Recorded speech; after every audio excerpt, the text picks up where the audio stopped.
luas ya, mengoptimalkan peran-peran UPP dalam menindaklanjuti sasaran strategis Pimpinan Besar Muhammadiyah, terutama dalam mewujudkan Muhammadiyah yang MPM, ya, maju, profesional, modern. Nah, sebagai awalan dari itu, Pimpinan Besar Muhammadiyah itu sudah membentuk lembaga sertifikasi profesi. Kemudian setelah itu diikuti dengan pendirian Pusdiklat Muhammadiyah. Nah, malam hari ini kita akan menyampaikan beberapa hal terkait itu. Di forum ini juga sudah ada Pak Filosa, ada Pak Punang. Sambil menunggu Pak Sayuti masih rapat, kita mulai dulu. Mari kita awali rapat pada malam hari ini dengan basmalah. Bismillahirrahmanirrahim. Selanjutnya kita berikan kesempatan untuk memberikan awalan Pak Punang sebagai Ketua Biro Pengembangan Organisasi Pimpinan Pusat Muhammadiyah untuk memberikan pengantar, kemudian nanti dilanjutkan oleh Pak Filosa terkait dengan LSP. Kemudian nanti kalau Pak Sayuti sudah selesai rapat, mungkin nanti akan gabung di tengah-tengah. Ya, silakan Pak Punang.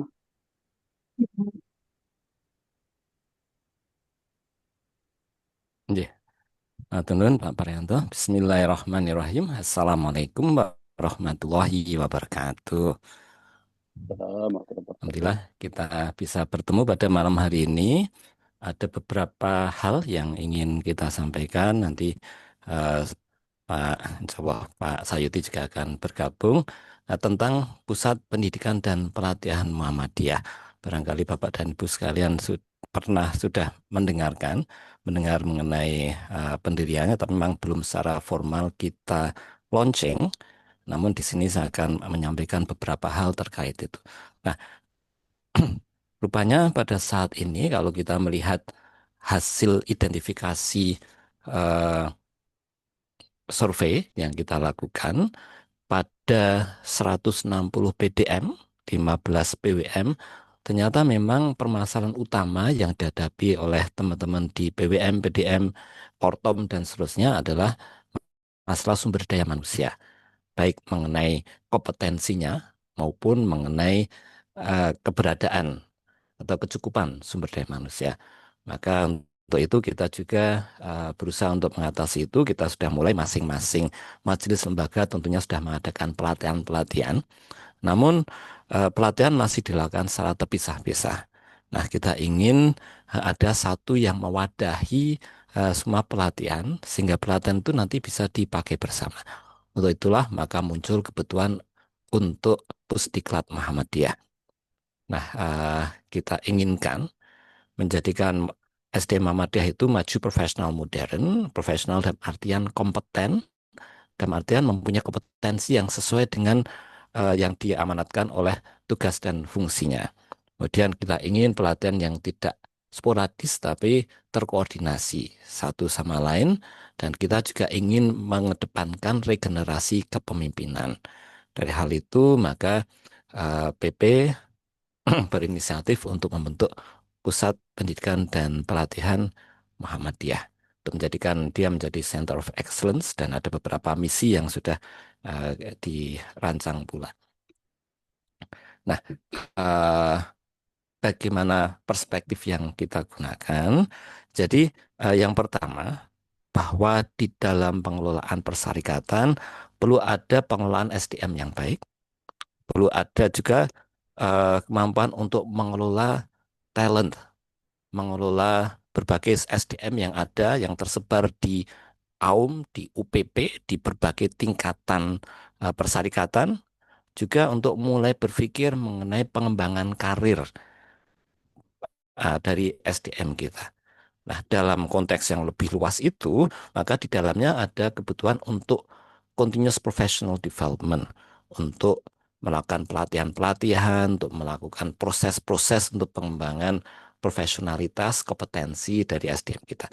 Untuk itu, maka disitulah peran penting Pusat Pendidikan Pelatihan Muhammadiyah yang nantinya akan mengadakan pelatihan baik yang sertifikasi maupun non-sertifikasi.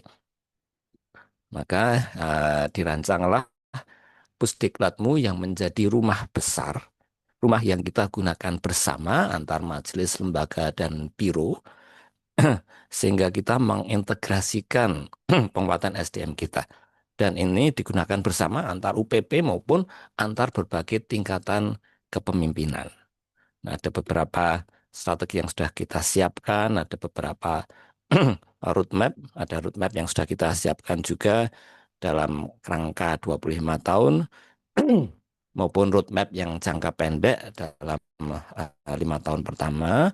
Yang kita lakukan pertama tentunya kita ingin menguatkan fondasi dan struktur. Di sini kita ingin menjalin kekuatan bersama, menjalin harmonisasi antar UPP di dalam mengembangkan SDM Muhammadiyah. Kemudian juga ada penguatan ekosistem yang sedang kita bangun. Nah, ini ada beberapa yang nanti barangkali teman-teman Pusdiklat akan menjelaskan lebih detail. Nah, eh, berbagai pelatihan yang digagas akan dilakukan oleh Pusdiklat Muhammadiyah. Yang pertama adalah pelatihan untuk internal Muhammadiyah, pelatihan penggerak persyarikatan yang sudah Bapak dan Ibu sekalian ikuti barangkali. Ada penggerak utama persyarikatan yang kita adakan di Balai Besar Vokasi di Jalan Kaliurang. Ada juga beberapa pelatihan yang diselenggarakan untuk bendahara maupun untuk pengelola kantor. Ini tingkatannya pun bermacam-macam saat ini. Ada tingkatan untuk utama, ada tingkatan madya, ada tingkatan pratama. Itu sudah mulai kita kembangkan. Ini pelatihan penggerak. Kemudian di luar itu ada juga pelatihan kompetensi yang dibutuhkan secara khusus untuk UPP. Nah, misalkan LPKHT membutuhkan misalkan pelatihan untuk juru sembelih halal misalkan. Nah, itu spesifik untuk UPP tertentu. Kemudian selain itu ada yang lebih luas lagi yaitu pelatihan untuk warga Muhammadiyah yang dia bisa berbasis Muhammadiyah dari AUM. Kemudian ada pelatihan untuk masyarakat umum. Nah, ini eh, kita akan kelola bersama-sama di dalam Pusat Pendidikan dan Pelatihan Muhammadiyah. Nah, konteksnya seperti apa? Seperti ini barangkali. Nih, ada pelatihan yang sudah dikembangkan oleh Dikti misalkan, pelatihan untuk rektor. Namun barangkali kontennya cocok juga untuk diberikan pada kepala sekolah. Maka nanti Dikti bisa juga mengadakan pelatihan untuk kepala sekolah, tentunya dengan perubahan kontekstualisasi materi pelatihannya, nanti di bawah bendera besar Pusdiklat. Kenapa perlu ada bendera Pusdiklat? Karena kita ingin pelatihan yang sifatnya tersertifikasi, paling nggak pada saat ini tersertifikasi BNSP, Badan Nasional Sertifikasi Profesi. Untuk itu kita perlu ada LSP Muhammadiyah, alhamdulillah sudah berdiri, alhamdulillah sudah ada 18 skema sertifikasi yang sudah diakui disahkan oleh BNSP dan saat ini sedang akan witness. Nah, syarat untuk adanya uji kompetensi oleh LSP Muhammadiyah adalah adanya Pusdiklat Muhammadiyah. Jadi peserta calon peserta uji kompetensi harus sudah mengikuti pelatihan di bawah bendera Pusdiklat Muhammadiyah. Nah, karena ini merupakan rumah besar kita, maka pelatihan-pelatihan tentunya bisa tetap dilakukan oleh majelis lembaga, tapi kita koordinasi, ada standar tertentu yang kita terapkan agar bisa menjadi pelatihan Pusdiklat Muhammadiyah. Ini konsep bagi pakainya juga ya. Ada pelatihan yang sama pelatihannya, tapi bisa digunakan oleh berbagai unsur di dalam AUM maupun berbagai tingkatan di persyarikatan. Nah, konsep rumah besar inilah yang kita ingin kembangkan. Nah, sebagai contoh, saat ini sudah ada awalnya sudah ada 31 skema sebetulnya sudah disetujui, tapi karena ada perubahan nomenklatur, akhirnya 31 skema ini ada yang berubah, akhirnya ada 18 skema. Ini melibatkan pada awalnya ada 15 UPP yang sudah bergabung, yang sudah mengajukan skema. Jadi ini luar biasa karena banyak sekali skema-skema yang kita ajukan dan awalnya sudah tervalidasi semua sebetulnya. Nah, kalau Bapak dan Ibu sekalian belum ada di dalam daftar ini, maka kita ingin mendorong untuk bisa mengajukan skema-skema nanti. Ada Pak Filosa dari LSP Muhammadiyah nanti bisa turut berbagi tentang bagaimana nanti pada batch berikutnya kita bisa mengajukan skema. Misalkan dari uh, yang banyak saat ini dari Dikdasmen, misalkan juga ada dari Diktilitbang, tapi barangkali dari dari Lembaga Kerjasama Hubungan Internasional itu belum ada, nanti bisa ikut mengajukan. Mungkin dari Tarjih belum ada, nanti bisa juga turut mengajukan skema. Bahkan sebetulnya LSP Muhammadiyah ini juga tidak tidak perlu hanya melakukan sertifikasi untuk BNSP. Nanti bisa jadi juga melakukan uji kompetensi untuk yang di luar BNSP. Misalkan siapa tahu nanti bisa untuk pengelola pendamping pembimbing haji yang skemanya ada di Kementerian Agama misalkan, dan yang lain-lain, atau kalau perlu nanti ada sertifikasi tingkat internasional yang bisa juga dikelola oleh LSP Muhammadiyah.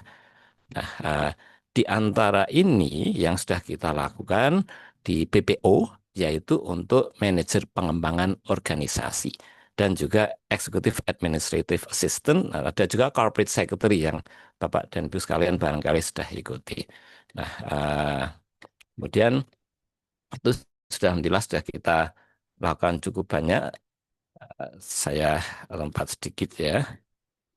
Nah, ini yang sudah kita lakukan di BPO dan kita harapkan nanti yang lain juga nanti di bawah bendera Pusdiklat Muhammadiyah kita bersama-sama bisa mengelola pelatihan seperti ini. Ada saat ini sudah hampir 1.000 orang yang dilatih di 16 eh, wilayah dan ada juga sampai tingkatan pelatihan tingkat cabang ini.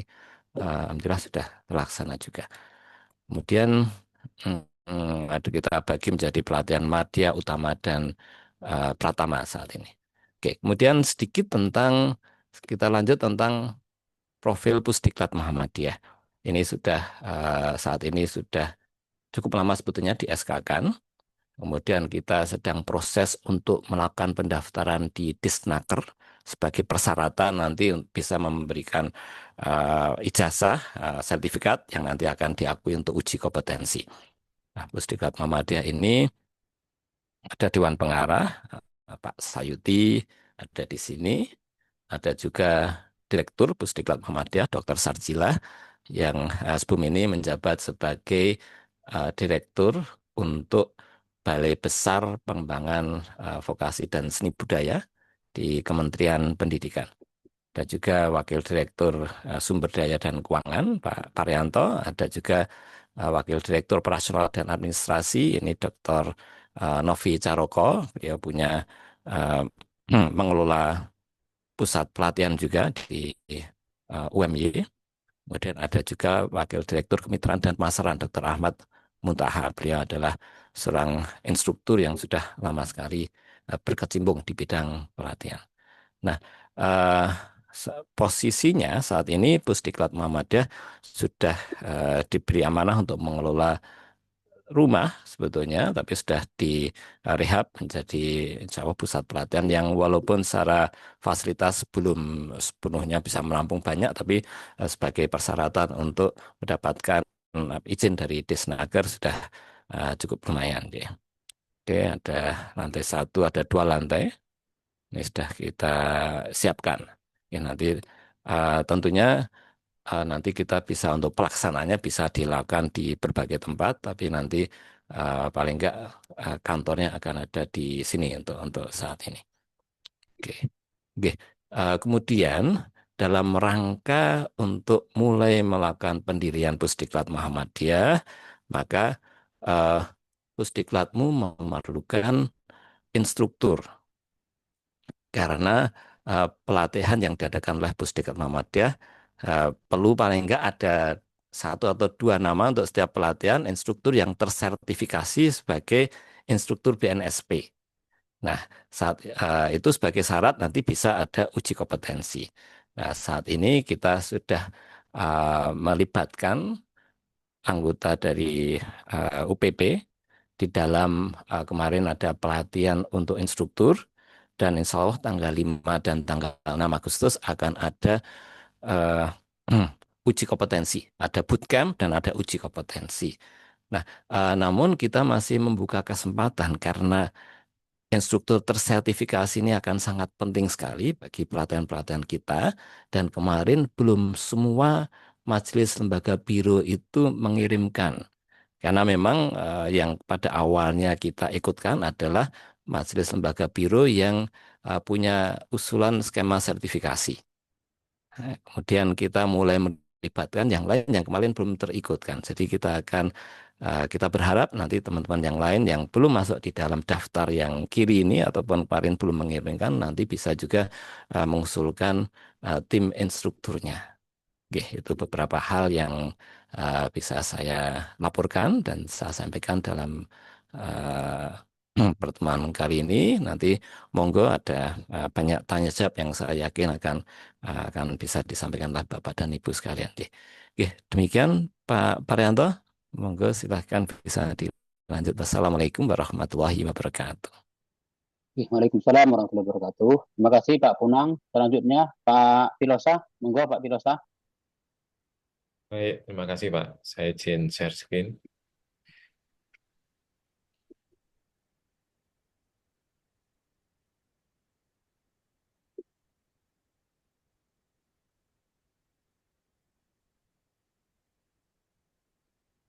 Oke, Assalamualaikum warahmatullahi wabarakatuh. Waalaikumsalam. Eh, Bapak sekalian yang baru bertemu saya pada kesempatan kali ini, perkenalkan, saya Filosa Gita Sukmono. Jadi kami diamanai di Lembaga Sertifikasi Profesi Muhammadiyah yang sedang kami rintis perizinannya. Kebetulan saya di sini sebagai direktur dari LSP Muhammadiyah. Tadi sebagai awalan, betul kata Pak Punang tadi kita ada 31 skema, cuman yang hari ini akan segera kita operasionalkan itu ada kurang lebih 18 yang sampai saat ini kita masih menunggu jawaban dari BNSP untuk witness. Witness itu adalah uji pertama gitu ya untuk skema-skema itu. Tapi ke depan kita akan terus mengembangkan skema-skema itu sesuai dengan kebutuhan dari pimpinan pusat Muhammadiyah dan lembaga-lembaga ataupun majelis ataupun bidang-bidang yang ada di pimpinan pusat. Saya pikir semangatnya ini adalah bagaimana kemudian aktivitas kita, pelayanan kita semua sudah terstandarkan, terutama standar nasional, standar pekerja, karena LSP ini, Lembaga Sertifikasi Profesi ini, standarnya adalah dari SKKNI maupun KKNI, sehingga cara kerja kita, pelayanan kita itu sesuai dengan standar-standar dari dokumen negara yang sudah disahkan gitu ya, dalam Kementerian Tenaga Kerja. Jadi ini eh, berada di bawah naungan Kementerian Tenaga Kerja. Kemudian ini amanah sertifikasi kompetensi kerja, jadi BNSP sebagai induk dari LSP ini mendapat amanah dari Undang-Undang Undang-Undang Ketenaga Kerjaan, kemudian Perpres dan seterusnya, sehingga satu-satunya lembaga sertifikasi yang diamanai oleh pemerintah lewat Perpres maupun PP adalah BNSP, sehingga BNSP ditugaskan. Kalau ada sertifikasi lain itu mungkin bisa saja terjadi, tapi bukan resmi dari negara. Sehingga kenapa sertifikasi itu outputnya sertifikatnya adalah logo Garuda yang nanti akan saya sampaikan di akhir slide ini. Kemudian ini adalah tuntutan kompetensi dan regulasi. Jadi sudah banyak sektor, Bapak Ibu semua, yang tercover oleh regulasi tentang ketenaga kerjaan yang itu terkait tentang sertifikasi. Jadi ada harmonisasi semua bidang. Jadi kenapa Dikdasmen itu banyak skemanya karena sudah banyak yang sertifikasi terkait pelayanan di sekolah misalnya atau mungkin eh, juru sembelih halal itu ada. Kemudian banyak sekali yang tercover. Nanti Bapak Ibu ketika ada batch berikutnya yang majelis atau lembaga yang belum punya skema, nanti kita akan arahkan untuk membaca regulasi-regulasi tersebut sebelum membuat skema. Karena skema itu tidak bisa kita munculkan secara tiba-tiba, harus dari pembacaan dokumen dari SKKNI dan seterusnya. Jadi nanti bisa mengutus orang-orang yang memang cukup concern di bidangnya dan mau untuk membaca kembali tentang regulasi-regulasi itu. Kemudian eh, ini adalah ini tugas dari BNSP. Jadi Bapak Ibu yang kali ini datang baru mendengar tentang BNSP, saya pikir ini adalah tugas-tugasnya. Karena kepanjangan tangan dari BNSP itu adalah LSP itu tadi. Nah, jadi mengembangkan sistem sertifikasi, pembinaan dan pengawasan sistem sertifikasi, pelaksanaan dan kerjasama. Jadi sertifikasi ini juga nanti tidak lepas dari kualitas dan mutu. Jadi LSP ini akan menjalankan semua standar itu sesuai dengan mutu yang sudah diberikan oleh BNSP. Jadi kami memang semua syarat, runtutan itu kita sesuaikan dengan BNSP. Sehingga standar-standarnya jelas dan Bapak Ibu nanti ketika sudah memegang sertifikat kompetensi itu benar-benar sudah qualified di bidangnya. Jadi kadang banyak dari kita itu yang sudah merasa atau secara kualitas itu sudah layak lah untuk dapat sertifikasi di bidang ini. Tapi kadang kita butuh pengakuan, Bapak Ibu. Lah, pengakuan inilah yang kemudian kita butuhkan dan ini diakui oleh negara. Jadi selama ini saya yakin semua yang ada di Muhammadiyah dalam memberikan pelayanan, saya pikir sudah luar biasa. Cuman kita butuh sertifikasi ini. Jadi untuk memberikan pelayanan-pelayanan yang terbaik dan sesuai dengan standar dari Kementerian Tenaga Kerja atau oleh negara. Nah, ini yang saya pikir perlu dipahami bersama munculnya Pusdiklat di Muhammadiyah, Pusdiklat Muhammadiyah ataupun LSP Muhammadiyah.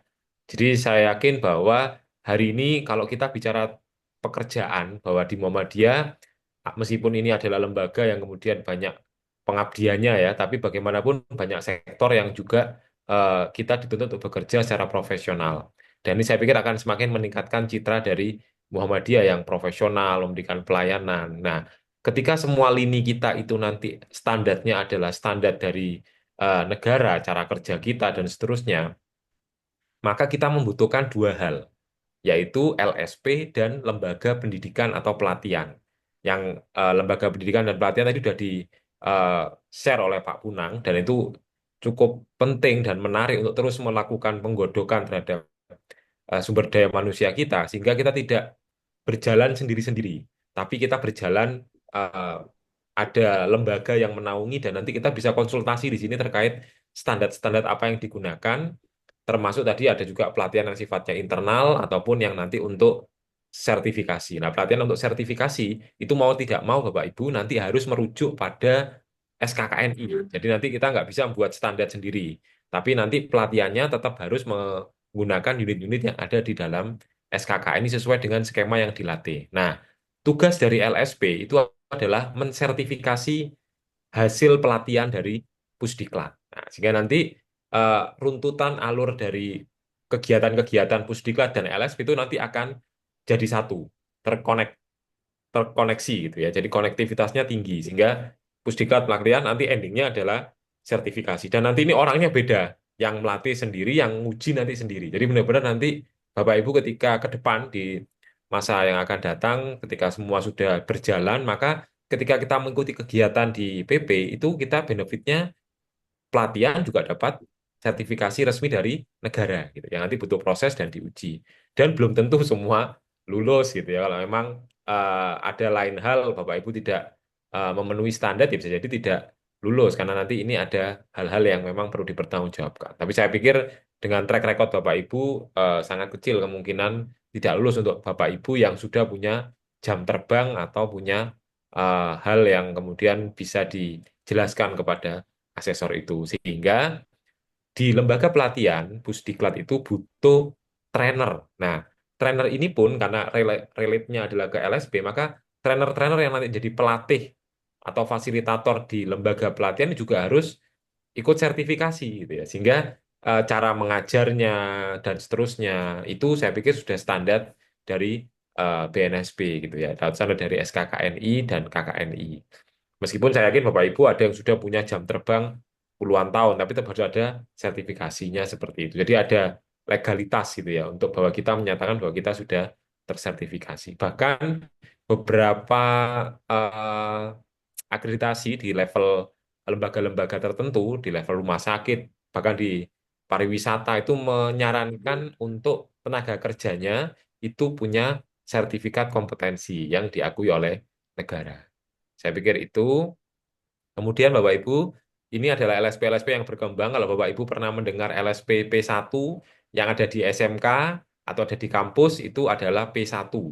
Sedangkan nanti yang akan kita gulirkan itu adalah LSP P2. Ya, ini sedang dikaji karena yang luar biasa, yang mengejutkan dari BNSP itu adalah kita adalah ormas pertama yang mengajukan untuk punya LSP. Nah, ini yang bikin BNSP itu dari kemarin agak memikirkan kita ada di posisi mana. Karena kita salah satu atau yang pertama yang berhasil menyusun dokumen dan kita submit ke BNSP untuk LSP P2 ini. Jadi P2. Dan ini bukan level ya Bapak Ibu. Jadi ini hanya sektor saja. Jadi yang P1 ya yang hasil pendidikan pelatihan, yang P2 adalah di dalam komunitasnya sendiri. Dan potensi yang kita sertifikasi nanti kalau jalan itu luar biasa banyak. Yang itu juga dipikirkan oleh BNSP karena kalau kita akan mensertifikasi itu maka jumlahnya bisa jutaan gitu ya. Saya juga masih menunggu nih kabar dari BNSP. Tapi yang jelas ini adalah langkah yang luar biasa yang belum dilakukan oleh ormas-ormas lain yang ada di Indonesia langsung mengatasnamakan ormasnya untuk membuat LSP. Sehingga ini kita memberikan sinyal kepada masyarakat bahwa Muhammadiyah bekerja sesuai dengan standar dan memberikan pelayanan yang maksimal. Kemudian Baik, infrastruktur Mas, dari Mas Filosa, saya ya, tanya Mas Filosa. oke. Ya. Oh, nggih, monggo Pak. Kalau yang di kampus kita itu P1 ya, Mas ya? P1 Pak. Di- Nggih Pak. Pak Gun. Oh Betul. ya. Karena kan memang ada perbedaan instrumentasi pengukuran kan, kalau dibandingkan dengan yang untuk lembaga Betul. di luar dunia pendidikan gitu ya. Ya. Jadi nanti eh, terima kasih Pak Gun untuk memperdalam ini. Nanti kita yang P1 memang kebanyakan nanti adalah observasi Bapak Ibu. Jadi melihat apa mereka melakukan praktek. Tapi kalau untuk yang nanti yang di Muhammadiyah, nanti akan ada dua pilihan. Yang pertama adalah hasil pelatihan, yang kedua adalah berdasarkan dari portofolio. Nah, jadi misalnya kalau Pak Gun ini sudah expert di bidang misalnya kalau di skema-skema itu misalnya instruktur atau apa, nanti ada kemungkinan kita bisa mengujinya lewat portofolio. Nah, itu bisa. Nah, nanti ada Ya. dua skenario tersebut. Nah, itu nanti akan kita infokan lebih lanjut cara ujinya nanti akan ada dua pilihan itu. Jadi untuk peserta dari ini apa yang istilahnya belum punya pengalaman nanti harus ikut pelatihan dulu. Tapi kalau yang sudah punya pengalaman nanti bisa mengumpulkan sesuai dengan syarat-syarat yang ada di skema yang kita miliki seperti itu. Kira-kira itu. Kemudian ini adalah infrastruktur yang ada di LSP yang nanti ini secara sudah kita sama-sama susun Bapak Ibu, semua lembaga, majelis kemarin kita dalam beberapa tahun terakhir, setahun dua tahun ini kita undang untuk melengkapi itu termasuk asesor, kemudian perangkat asesmen ya kayak MUK dan seterusnya. Nah, ini nanti mungkin kalau untuk tempat ujinya nanti akan tersebar di seluruh Indonesia. Jadi nanti Bapak Ibu setiap lembaga ataupun majelis yang mengajukan tempat uji bisa mengajukan ke LSP. Nanti LSP akan melakukan verifikasi apakah TUK atau tempat ujinya bisa dilakukan di sana. Sehingga ini nanti sangat fleksibel. Jadi dari Aceh sampai Papua itu bisa mengajukan TUK ke LSP Muhammadiyah. Jadi nggak perlu nanti Bapak Ibu mengirim anggotanya, kalaupun nanti pelatihannya, misalnya Pak Pur nanti pelatihannya ada di Ambon misalnya. Nanti kita ujiannya juga bisa dilakukan di Ambon. Tapi TUK-nya harus diajukan dulu ke LSP untuk diverifikasi checklistnya seperti itu. Sehingga ini akan sangat memudahkan dan tidak hanya terpusat di Jogja dan Jakarta, tapi nanti lembaga pelatihan ini juga bisa datang ke tempat Bapak Ibu semua atau di majelis-majelis yang mengadakan di tempat-tempat tersebut.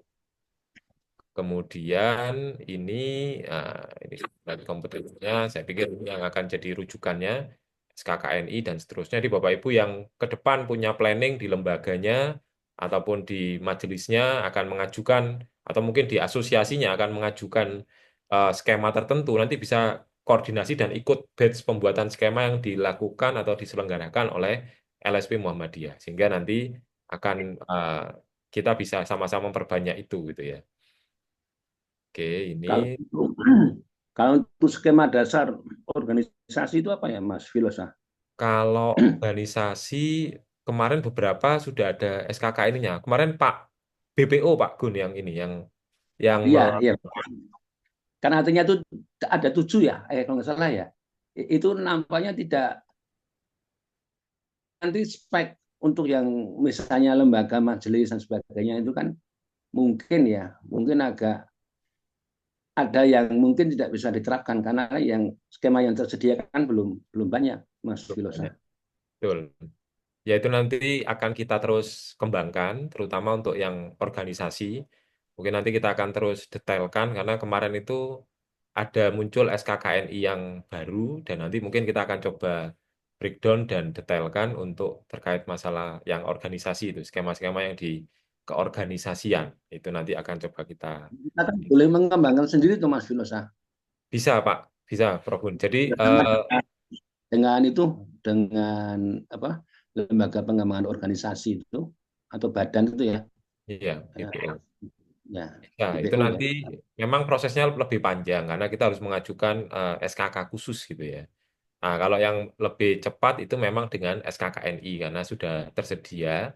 Kalau SKK khusus kita mengajukan dulu ke Kemenaker dan seterusnya. Yang itu sebenarnya sempat diinisiasi oleh Majelis Tarjih kemarin karena ingin mengajukan kalau nggak salah AIK atau Mubalek khusus Muhammadiyah itu. Tapi ini sedang ada proses di grup yang lain nih yang kami juga mengikuti itu sedang mengajukan jadi pengajar-pengajar AIK di lingkungan Muhammadiyah nanti akan mengajukan SKK khusus ke Kementerian Tenaga Kerja sehingga nanti akan muncul skema khusus untuk itu dan disertifikasi dan ada logo Garuda Emasnya. Jadi nanti Itu pengajar ada Mas Punang itu mungkin bisa ya bisa Bapak mengcover di di sana. beberapa sekolah itu Mas Punang yang ada di BPO.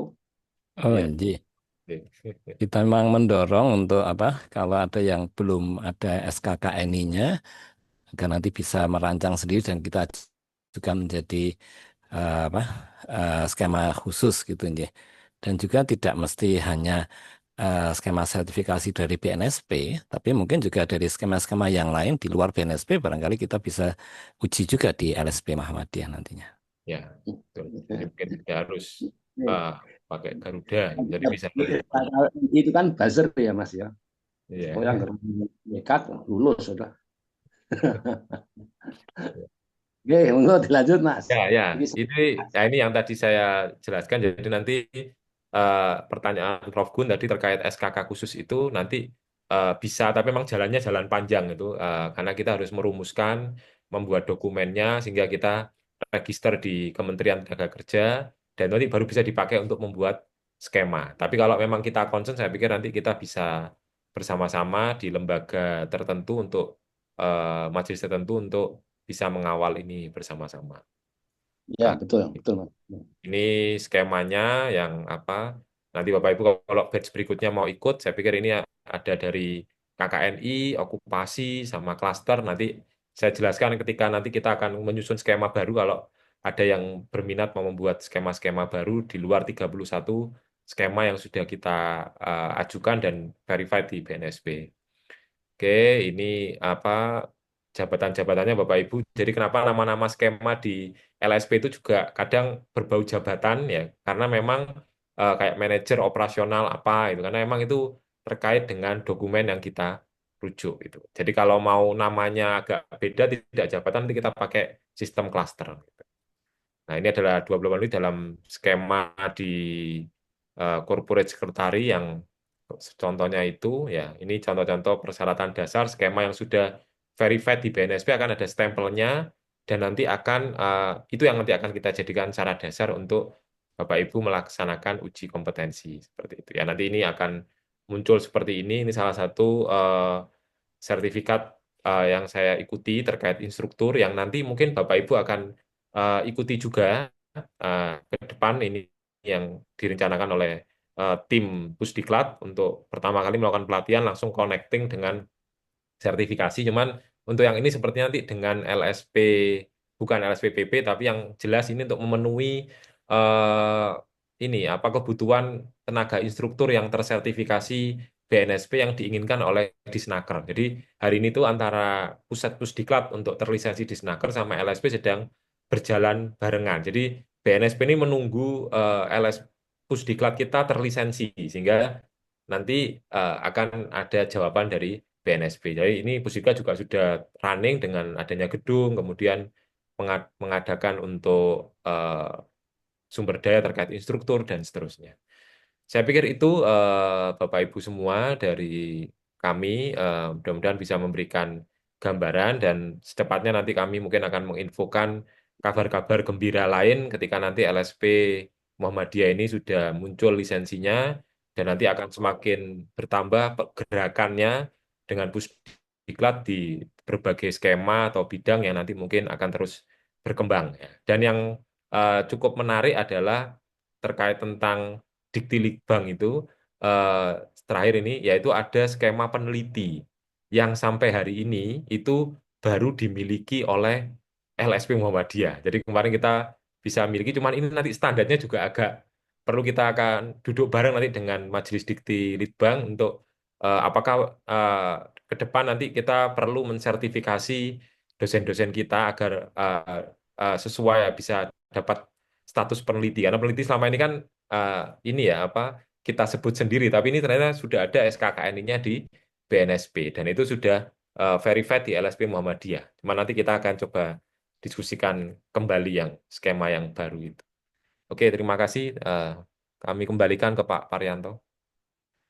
Oke, makasih Pak Filosa. Bapak Ibu sekalian, jadi tadi logikanya itu kita sudah mendirikan LSP, kemudian LSP ini untuk bisa witnesses itu harus sudah punya pusdiklat yang terlisensi di Snaker. Nah saat ini Pimpinan Pusat Muhammadiyah sedang memproses pengurusan lisensi pusdiklat dari Disnaker. Nah syarat-syarat yang fisik sebagian besar sudah terpenuhi. Saat ini kita sedang berupaya untuk memenuhi syarat tersedianya instruktur yang certified. Ya. Nah itu yang sekarang sudah diproses oleh LSP dan oleh ke BNSP itu adalah 18 skema. Tadi yang disampaikan juga oleh Pak Kunang.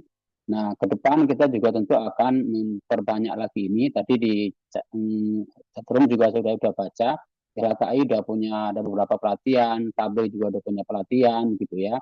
Nah, ini kan pelatihan ini kan selama ini masih sifatnya internal. Nah, ini sehingga ke depan kalau sudah terkonsolidasikan itu bisa kita usulkan untuk mendapatkan skema baru ya.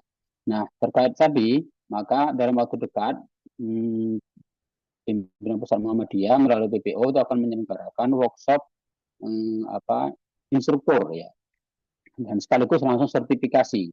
Nah, kita kerjasama dengan LSP UM Metro, dan kemudian nanti sertifikat instruktur ini nanti akan kita pakai sebagai dokumen pelengkap untuk pengurusan lisensi dari Disnaker. Saat ini Pusdiklat sudah keluar NIB, ya, NIB sudah keluar, tinggal kita memproses untuk lisensinya dari Disnaker. Nah, kita sekarang sedang memproses untuk ketersediaannya instruktur. Nah, ini. Nah, Bapak Ibu, ini proses yang sedang kita jalani. Nah, saat ini kita merencanakan tanggal 5 sampai 6 September itu akan menyelenggarakan workshop sekaligus langsung dilanjutkan dengan uji kompetensi instruktur. Nah, kemudian nanti mungkin beberapa pekan kemudian, ya kalau lolos semua itu nanti akan mendapatkan sertifikat instruktur. Karena itu, monggo nanti untuk di tanggal 5-6 semua OPP bisa mengirimkan orang yang bisa untuk menjadi instruktur yang certified. Tadi saya lihat kan kita sebenarnya kan Pak Pilot ya, kalau aktivis Muhammadiyah itu kan sudah ahli semua dalam training kan. Nah, jadi ibarat udah biasa mengendalikan mobil, cuma belum punya SIM-nya. Nah, kita di Snaker itu mengharapkan kita orang Muhammadiyah yang udah biasa ngisi training ini, tapi juga punya SIM sebagai trainer begitu. Nah, ini yang sedang kita upayakan itu kan trainernya ini. Apalagi dosen-dosen kan tiap hari kan ngajar, jadi pasti punya keahlian gitu ya dalam itu. Nah, itu yang sedang kita proses. Nah, ini kemudian tadi kita kalau sudah di proses ini kita akan langsung kalau sudah lengkap ini insya Allah kemudian LSP itu kemudian bisa mendapatkan izin operasional ya dari BNSP setelah ini ya Pak Pilo ya. Jadi memang rangkaiannya seperti itu. Nah, ini LSP itu sudah berapa tahun Pak Punang? Prosesnya 1 tahun lebih ya? Sudah Pak, 2,5 tahun mungkin ya Pak, kalau saya. ya 2,5 tahun prosesnya. Ya, pelatihan asesor kita udah punya juga untuk asesornya sudah setahun lalu ya. Ini dari semua skema sudah dilakukan pelatihannya untuk asesor kompetensinya. Ya, cuman ini yang belum ternyata masih tetap menunggu untuk lisensi pusdiklat. Dulu waktu pelatihan asesor itu hampir semua UPP mengirim, terutama yang punya skema itu ya. Tapi kemudian ini masih terkendala untuk pusdiklatnya. Itu mungkin ada tambahan lagi dari Pak Pona atau Pak Sayudi sudah bergabung? Ya, belum melihat Pak Sayudi bergabung. Oke. Ini jadi kemarin belum semuanya memang mengirimkan calon instruktur. Jadi sangat kita rekomendasikan untuk Bapak dan Ibu sekalian yang belum untuk bisa mengusulkan dan mendaftarkan. Jadi tanggal 26 itu kita sebetulnya sudah Juli kemarin sudah ada pelatihan untuk instruktur. Kemudian tanggal 5 dan 6 itu sebetulnya lebih ke bootcamp untuk pemantapan dan sekaligus uji kompetensi. Namun karena masih banyak kekurangan instruktur, sehingga kita buka kembali kesempatan untuk mendaftarkan instruktur. Ya, termasuk yang tidak menyiapkan skema sertifikasi pun kita persilahkan. Seperti contohnya kemarin MPKSDI yang belum ada di skema sertifikasi, kita juga persilahkan untuk mengirimkan calon instruktur untuk diuji kompetensi. Nah, monggo teman-teman yang lain kesempatan yang baik untuk bisa mendaftarkan kembali. Ya. Kata Pak. Ya, makasih Pak Punang. Ya, Nanti ini mendaftarnya ke siapa mungkin bisa disampaikan? ya mendaftarnya nanti itu di chatroom sudah ada juga untuk pengusulan ya, mungkin bisa diusulkan termasuk ini yang sudah bagian sudah ada maupun yang belum bisa diusulkan saja di situ atau langsung bisa menghubungi di staf BPO itu Mas Limason atau Mbak Kirana untuk bisa tidak lanjuti untuk mengikuti itu. Nah, ke depan kita berharap kalau instruktur sudah terpenuhi maka upaya untuk menambah skema itu kan berarti sudah satu langkah gitu ya. Termasuk untuk UPP mungkin yang selama ini skemanya belum diusulkan ya.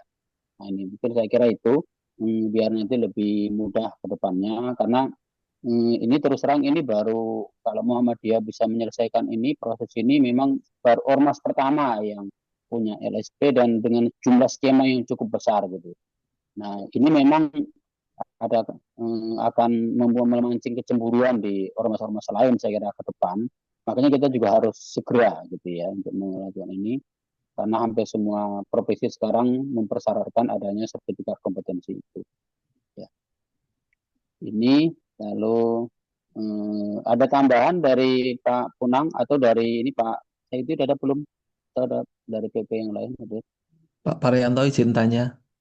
Oke, monggo Pak Nur. Dari Diktilit Bank, itu dulu kan mengusulkan 4 skema, kemudian sudah ikut pelatihan 4 orang asesor ya kalau nggak salah. Nah, Ya, itu untuk instruktur, apakah orang yang sama atau harus orang yang berbeda? oke. Ya, makasih Pak Nur Hadi. Ya, secara teknis kalau secara apa ya hukumnya sebenarnya kan antara instruktur sama asesor itu harus beda sebenarnya ya. Tapi karena skema kita cukup banyak dan instruktur itu cukup luas bidangnya, maka tidak apa-apa. Sama pun juga nggak apa-apa. Sehingga nanti menguntungkan bagi yang bersangkutan, sehingga yang bersangkutan memiliki 2 sertifikat, yang sebagai instruktur maupun sebagai asesor, gitu ya. Nah, tapi kan mungkin nanti ketika menyusun dokumen uji kompetensi instrukturnya, itu bisa pakai skema yang berbeda. Misalnya yang tadinya asesor untuk peneliti gitu, nah mungkin nanti dia ketika uji kompetensi instruktur, mungkin uji kompetensinya kompetensi misalnya yang lain, ya mungkin yang tadi Oke. jadi peneliti atau instruktur atau manajer pengembang organisasi atau apa gitu. Monggo. Oke, matur nuwun. lain, silakan Bapak Ibu. Kalau nyerempet soal yang lain memungkinkan nggak? Maksudnya tidak ya ini maksudnya nyerempet ini masih sekitar ini wilayah garapan institusinya itu. Eh, tapi karena itu siapa yang bertanya tadi ini atau apa ya? Tanya nyerempet yang lain boleh nggak ya? Ya monggo Mas Imam. Ya nanti biar nanti Maksudnya Pak gini, Filosa sama Pak Punang kita bisa ini merespon. jalan ke berbagai daerah ya. Dan memang Muhammadiyah ini sudah organisasi besar dan dalam apa namanya wacana kategorisasi internasional itu Muhammadiyah itu dengan apa yang dia punyai bukan soal klaim berapa orangnya, berapa jumlahnya, bukan anggota, bukan soal klaim itu, tapi apa yang dipunyai Muhammadiyah itu menunjukkan bahwa tanpa klaim ya, it goes without saying, tidak klaim itu bahwa Muhammadiyah itu sebenarnya termasuk organisasi yang besar di dunia ini, terbesar mungkin. Jadi sekolahannya begitu, rumah sakitnya begitu, tenaga-tenaganya juga, expert skill-nya juga ada begitu. Nah ini kemudian saya sempat mikir itu kalau orang-orang di PP apalagi Dewa 13 itu memikir ini sudah saya kira sudah kecapean itu. Jadi maka itu dari kelompok inilah yang memikirkan ya teman Sparianto ini. Jadi ini kan tadi ini soal apa namanya ya soal pelatihan dan sebagainya. Ini negara itu punya eh, apa itu yang punya eh, eh, apa itu sekolah ketahanan nasional itu apa namanya itu Lemhanas. Lemhanas. Lemhanas Lemhanas bangsa ini kan punya Lemhanas. Nah yang belum punya itu Lemhanasmu yang punya itu Lemhanasmu Lemhanasnya Muhammadiyah. Khawatir orang-orang nanti itu kadang-kadang tokoh gitu aja pengalaman kita itu orang tokoh nggak pernah jadi orang-orang berkarir di Muhammadiyah dia tahu-tahu jadi sekian. Jadi anggota PP dulu-dulu begitu. Itu bahaya apalagi kemudian ada yang mengaku saya ini sebenarnya orang dari sana cuma saya dikaryakan di sini. Ada yang begitu. Menurut saya itu tidak sembarang tidak bain-bain dalam bahasa Jawanya itu. Karena itu kalau ini bisa dimasukkan dalam konsep perlunya ada lemhanasmu, nanti itu para orang-orang yang akan menjadi pimpinan Muhammadiyah di berbagai tingkatan itu harus pernah menempuh sekolah lemhanasmu itu. Saya kira tidak jauh dengan tadi itu ya. Jadi tidak jauh dari apa ya penyiapan kader-kader Muhammadiyah yang sudah seperti hebat itu memang orang Muhammadiyah asli. Kalau enggak nanti bisa masuk orang lain itu. Jadi sehingga diperlukan sekali lagi Lemhanasmuh, Lembaga Ketahanan Nasional Muhammadiyahnya itu. Di beberapa daerah itu di daerah ya itu ada orang yang pokoknya ngaku Muhammadiyah gitu aja masuk aja kemudian jadi apa pimpinan apa amal usaha Muhammadiyah tiba-tiba gitu. Ada satu cerita dari ketua cabang itu ketika dia mau rapat cabang begitu, musyawarah cabang minta bantuan sama amal usahanya. Jawabannya itu mohon maaf sekarang belum ada. Padahal dia menerima gaji pimpinan-pimpinan dari amal usaha ini. Sebenarnya Muhammadiyah nggak bisa melaksanakan apa itu musyawarah cabang dengan baik. Ini menurut saya menyedihkan itu. Jadi ya intinya itu perlunya kayak lembaga semacam Lemhanasnya di negara itu, tapi ini Lemhanasnya Muhammadiyah yang mengelola saya kira ini. Jadi ini konsepnya saya kira ya kurang lebih apa namanya 110-11 lah ini dengan tadi konsep tadi. Makasih. Oke, terima kasih Mas Imam. Saya Ya, potong silakan yang sedikit, lain. Mas Parianto. Oh Pak Gun ya. Saya sebentar. Ya, Mas Imam. Jadi Oke. eh, kalau dulu ada rencana MPK-SDI itu membuat instrumen calon kader.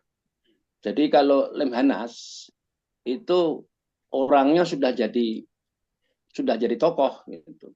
Jadi contoh saya nggak akan pernah bisa ikut Lemhanas kalau saya bukan siapa-siapa, bukan dekan, bukan kaprodi, bukan lembaga penelitian dan sebagainya itu. Jadi bedanya itu memang Lemhanas itu di level lanjut ya. Dulu pernah Pak Dason pernah merancang itu ya, waktu Pak Dason ketua BPK dulu ya. Nah, tapi sekarang kemungkinan saya nggak tahu juga dengan Bahtiar Gus Bah itu, apakah rencana untuk menyusun instrumen perekrutan dan calon kader agar supaya tidak ada kader yang loncat itu sudah Itu jadi atau belum? Nanti saya saya cek ke Gus Bah gitu ya, Mas Imam ya, agar tidak iya, saling tumpang tindih itu nanti. Oke, iya, Mas Gun. Pak. Oke, terima kasih Pak Gun dan Pak Imam. Jadi kita memang ke sini masih lebih banyak ke untuk memberikan ke standar kompetensinya ya, termasuk ada beberapa skema yang sudah kita latihkan itu untuk pimpinan UPP, kemudian pimpinan PWM, sekretaris PWM, sekretaris PDM itu memang ke skema manajer pengembang organisasi ini sudah kita lakukan dan memang ternyata mereka memang membutuhkan gitu. Dan sekarang PP juga sedang ada juga pelatihan untuk di Dan, dan sedikit lagi, ini menurut digitalisasi saya, ya. jadi sebentar. Menurut saya ini sifatnya memang lebih urgen lagi. Karena apa?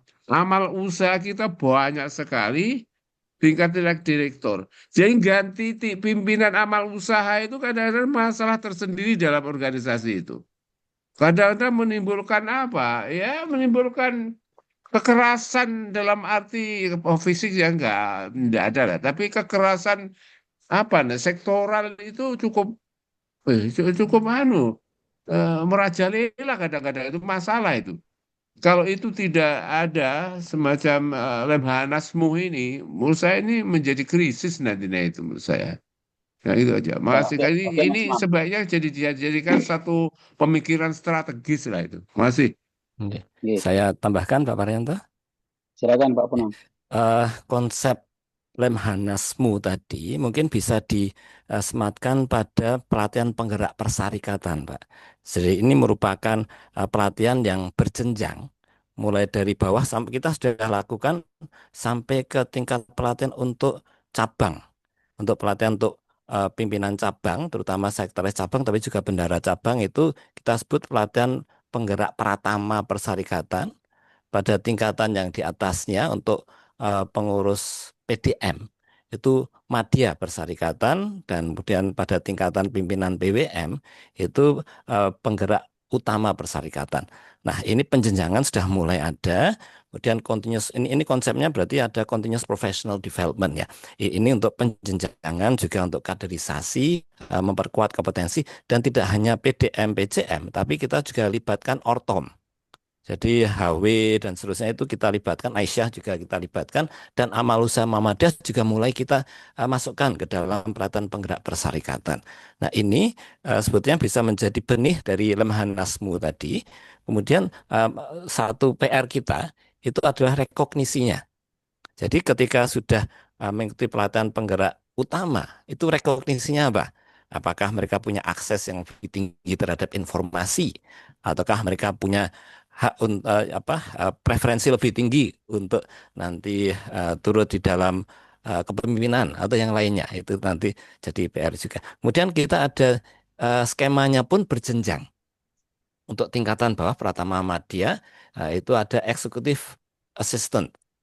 Pada tingkatan yang lebih tinggi itu tadi level 5. Kemudian pada level 7 ada corporate secretary. SKKNI, KKNI-nya level 7. Kemudian ada juga manajer pengembangan organisasi untuk yang sifatnya bukan struktural, tapi yang fungsional. Itu sudah mulai kita kembangkan.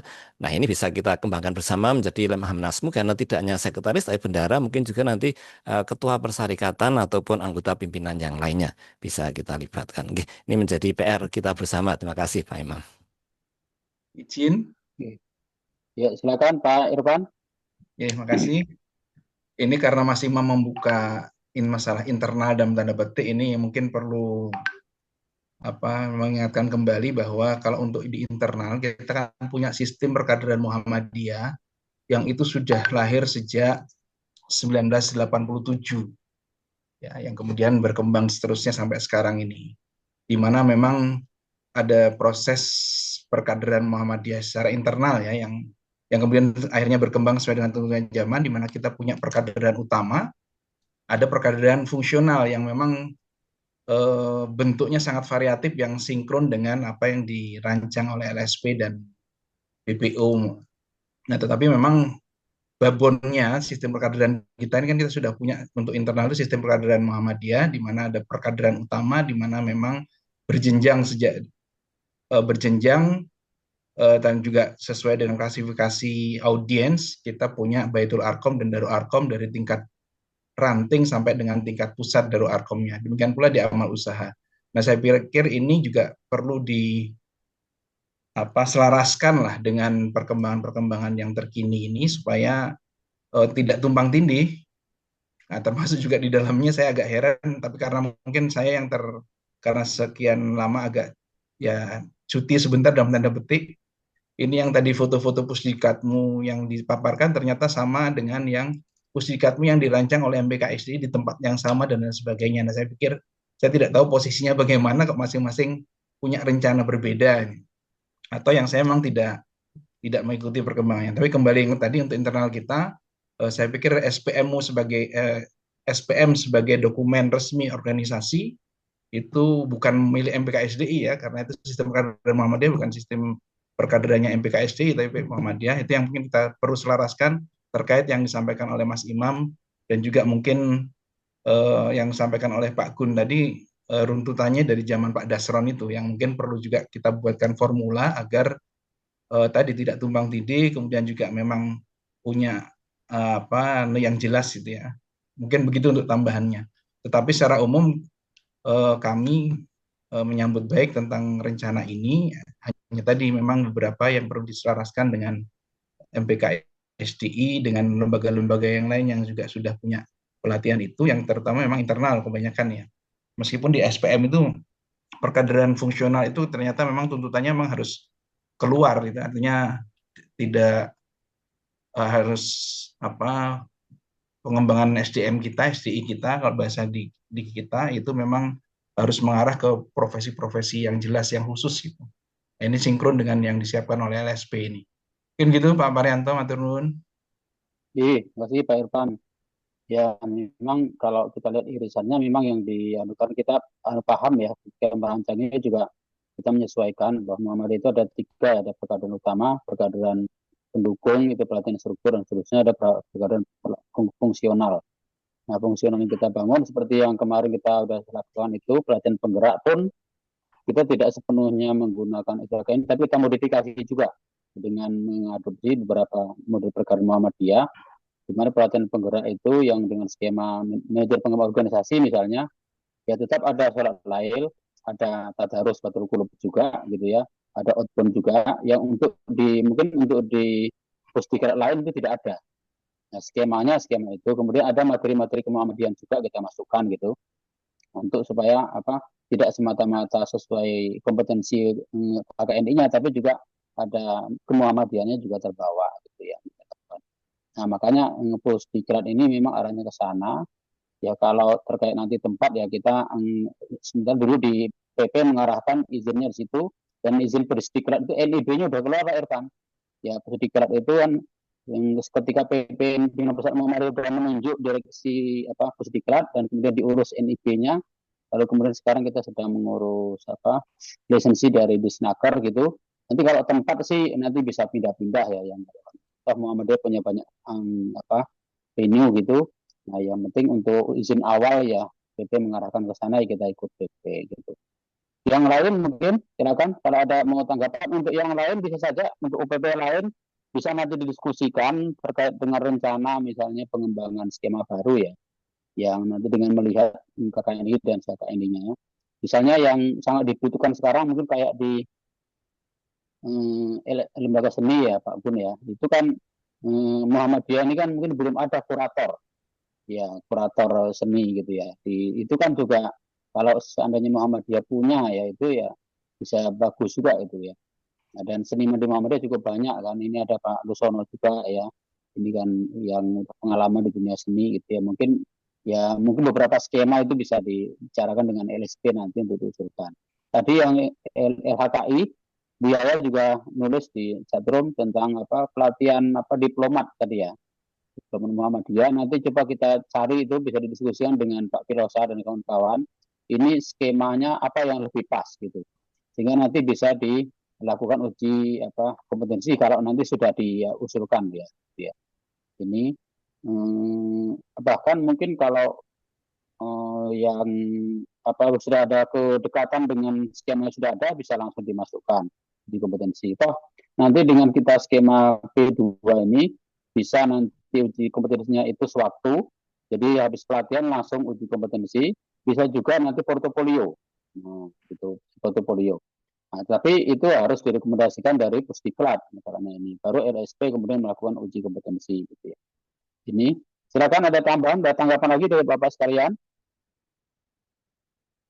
Nah, saya mengingatkan lagi, monggo kita tanggal 5 sampai 6 September itu akan melakukan bootcamp gitu untuk semacam orientasi singkat dan penjelasan singkat tentang pengisian dokumen-dokumen sertifikasi kompetensi instruktur. Nah, nanti yang belum misalnya bisa nanti kita kirimkan link dokumen-dokumennya. Kemudian nanti di tanggal 5 kita akan update kelengkapannya. Kemudian tanggal 6 kita upayakan bisa langsung yang sudah lengkap dokumennya tanggal 5 mungkin bisa langsung uji kompetensi. Kemudian yang belum selesai tanggal 5 menyelesaikan dokumen tanggal 6 uji kompetensi. Tentu seminggu sebelumnya ada orientasi dulu dari LSP UN Metro yang nanti akan mengurus menguji kompetensinya ke BNSP gitu ya. Jadi itu di chatroom juga sudah ada link, mohon bantu nanti untuk bisa diisi oleh Bapak-Bapak semua, terutama untuk terkait dengan keterpenuhan instruktur yang semakin banyak semakin bagus karena kita cakupan Muhammadiyah ini kan cukup luas gitu ya, sehingga kalau kita lihat sekarang sekalian kita uruskan gitu dengan LSP biar nanti tidak dua skema kita ajukan, nanti beberapa bulan kemudian ajukan lagi beberapa skema kan nanti jadi agak lambat. Kalau langsung ada jumlah 18 skema itu kan akan lebih cepat gitu. Mungkin gitu Pak Pilo saya tahapnya kalau misalnya sudah lebih lengkap lebih banyak kan lebih mantap dong gitu.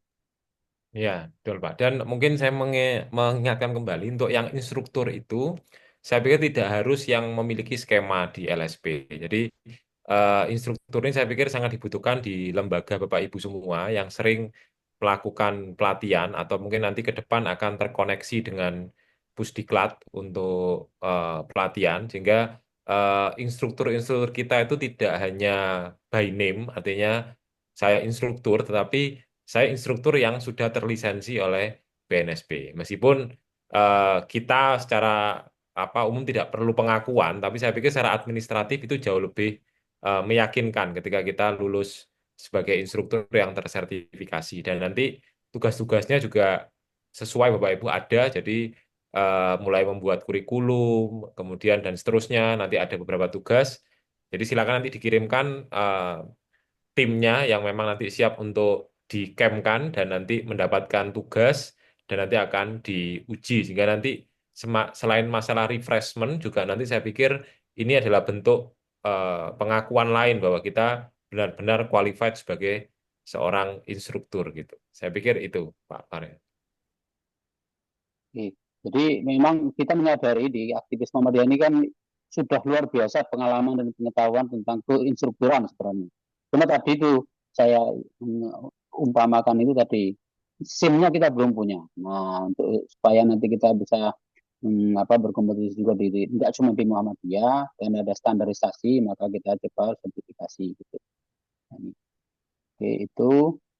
Moga yang lain mau menambahkan.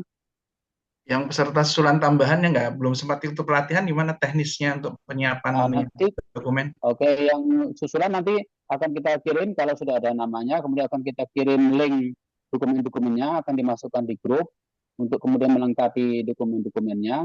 Kemudian nanti Mau kemudian dikumpulin tanggal anu 5 satu nggak? kita langsung datang. Kan kemarin nggak Gimana? ikut pelatihan tuh, nggak ada guidance-nya. Ya, Baru nanti kan lakukan bisa khusus apa? ada orientasi nanti dari kita atau kita jelaskan, jadi Berarti ada sebelum tinggal mengisi sebelum isinya acara itu. dikumpulin dulu yang belum, yang baru-baru. Ya, Ya, mungkin nanti bisa untuk yang juga. baru-baru, Nggih, kenapa jadi Kunang? nggih, bisa jadi misalkan ya karena waktunya terbatas kalau tanggal 5 dan 6, kalau memang banyak yang pendaftar baru, bisa aja nanti kita Zoom lagi Pak Parianto. Ada Zoom Ya, khusus untuk calon yang tambahan sehingga mereka ada waktu untuk menyiapkan di rumah karena ada 14 dokumen yang harus diisi. Oke. Kemudian jangan lupa eh, nanti harus datang di Jogja secara offline. Jadi nanti teman-teman yang baru maupun teman-teman yang kemarin sudah mengikuti pelatihan pada tanggal 26 tolong diingatkan agar bisa hadir secara offline. Tidak seperti halnya pelatihan tanggal 26 yang bisa Zoom, tapi uji kompetensinya harus hadir secara fisik di lokasi uji kompetensi. Oke.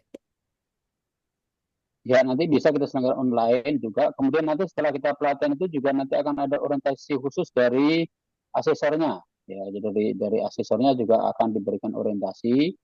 Ya, kemudian nanti mungkin 3-4 hari sebelum pelaksanaan ya, itu nanti akan ada orientasi untuk ngecek data dan seterusnya.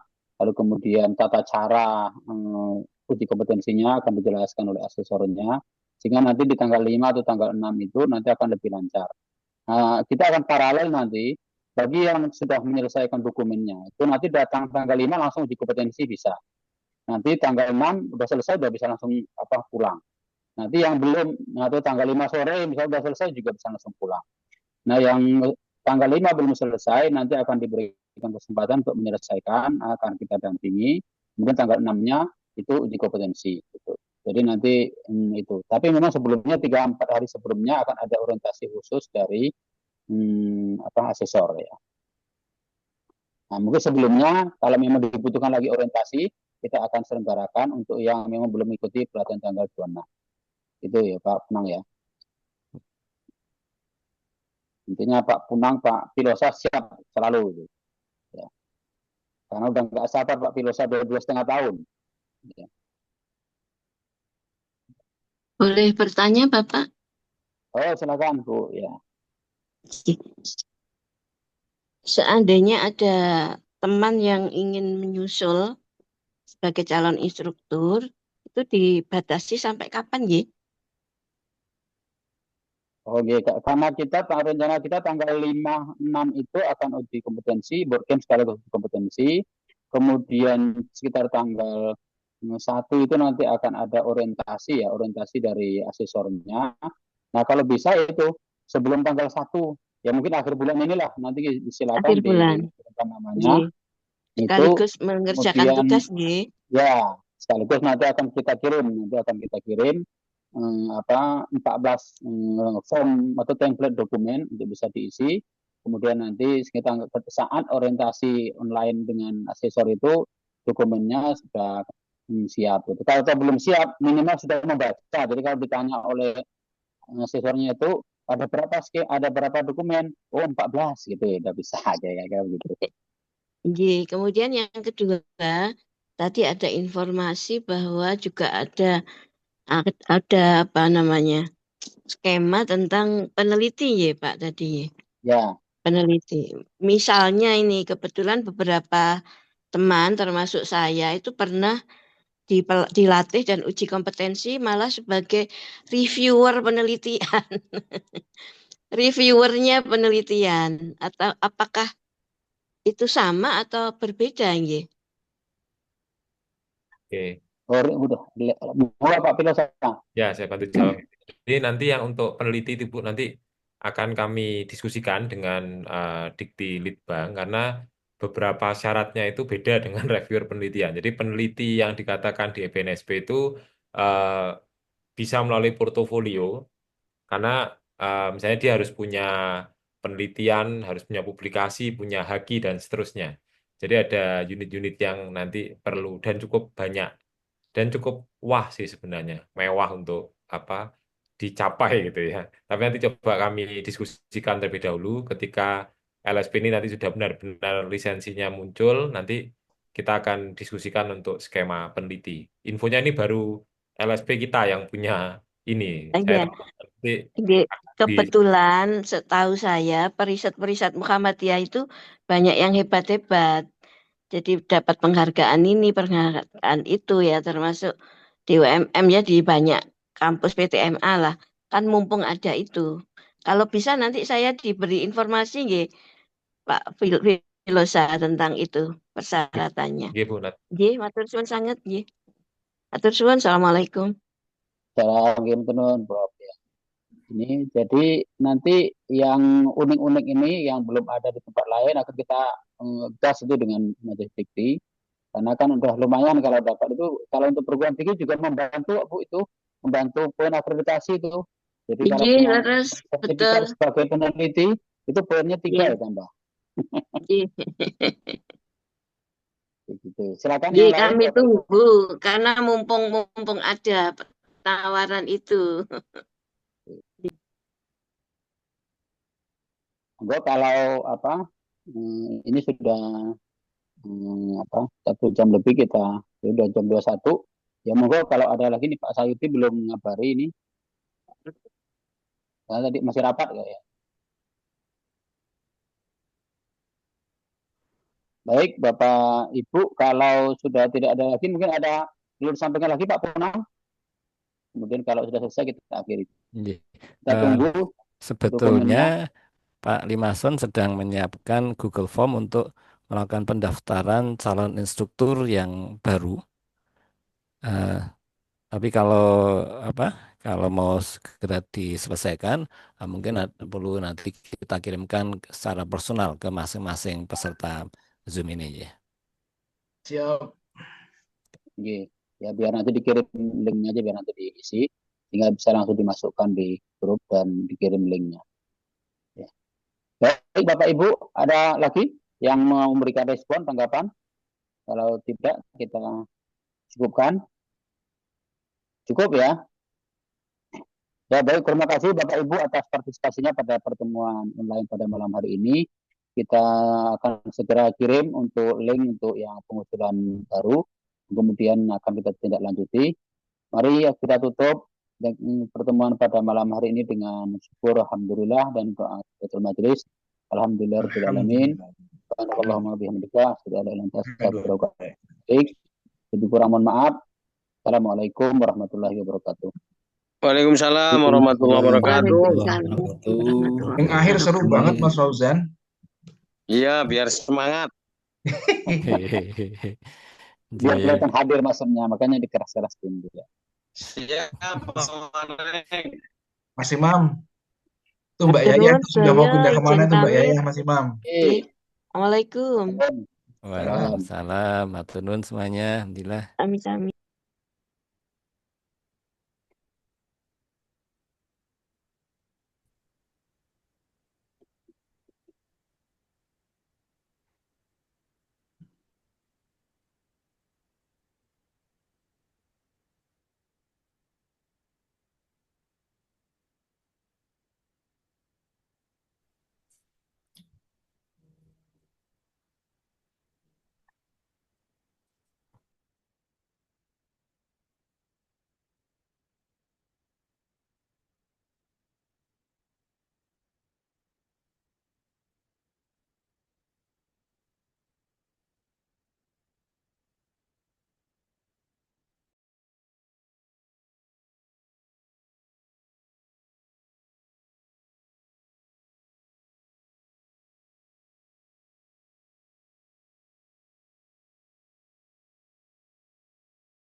Mas Dimas, Dimas, Nggih, Bu. aku nggak dikirimi notulene sik mau sore ya. Siap. Oke. Nun. Nggih. Saya N ya, Bapak Ibu. Nggih.